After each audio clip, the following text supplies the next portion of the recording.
Now, I have all the faith in the world that President Trump and his team are going to be able to hopefully get as close as one can get to a peace deal. And I don't want to overly black pill. And black pill, to be perfectly honest with you, is a term that the kids use to say it's a little bit of a heavy or depressing take. But I don't get the sense that Russia is running to the table. Russia is winning this war because of how terribly Joe Biden managed this whole calamity. We're in a position right now where Russia is holding the cards and Ukraine is not. And Vladimir Putin knows that. Putin knows that the American appetite to fund Ukraine is nothing, as it should be, by the way. And therefore, Putin's like, well, we have an appetite to keep this war going. You have to remember that the Russian view of war, they have a normalized view of long conflict. It is part of their culture. It's part of their being. A war of attrition is a Russian mode of existence. You raise young men and you send them to the military and they're part of the meat grinder and you do it all over again. It's brutal. It's somewhat medieval. It's impressively patient. And we in the West view every human being made in the image of God. Russians don't really believe that. I mean, some of them are Christians, but they're statists first and foremost. They are loyal to the country. They're loyal to the oligarchy. They're loyal to the idea of the big Russian family, the great Soviet experiment. Less Soviet, but more Russian. And so they just keep on feeding the meat grinder.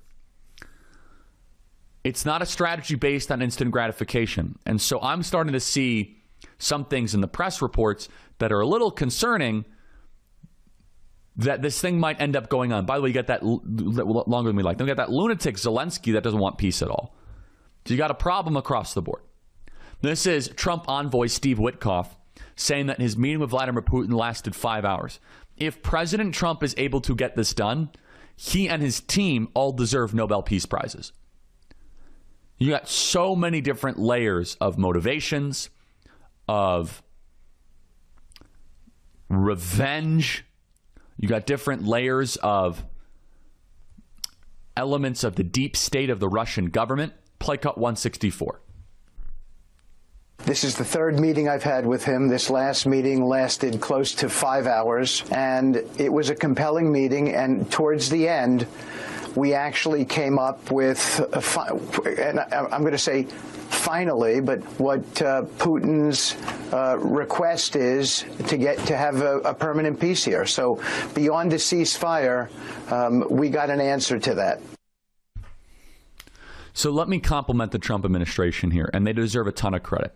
In the last week, they did two things that were categorically verboten or forbidden based on the D.C. Manual of Warmongering and Neoconservative Geopolitics.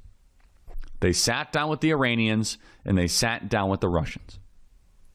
Good on them. You always should talk to your adversaries, regardless of what you're going through. Always try to find out if there's a place for reconciliation, back way of channeling for prisoner swaps, whatever it might be. We finally got Putin's demands for permanent peace. Now, if I were to conjecture or speculate what they are, again, I have no inside information at all. This is just guessing based on public reports and knowing a little bit about this conflict. Vladimir Putin is going to probably want almost all the land of eastern Ukraine, buttressing up to probably near to Kiev. Putin is likely going to want a guarantee that Ukraine will never be part of NATO. He's going to want Crimea to be officially recognized as part of Russia, and probably many other contentions and demands. And then it's going to be on the Ukrainians to see whether the Ukrainians are willing to actually broker peace, to come to the table. It's very much an evolving situation. It is very, very difficult. I do not envy the Trump team at all. I do not envy the Trump team for having to negotiate this. And God bless Steve Witkoff for going into that circumstance. And both sides need to be willing to come to the table and broker peace.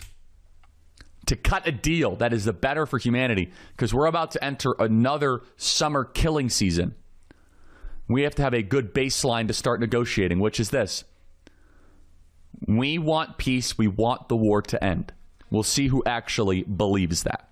For full shows, live and on demand, it's Salem News Channel.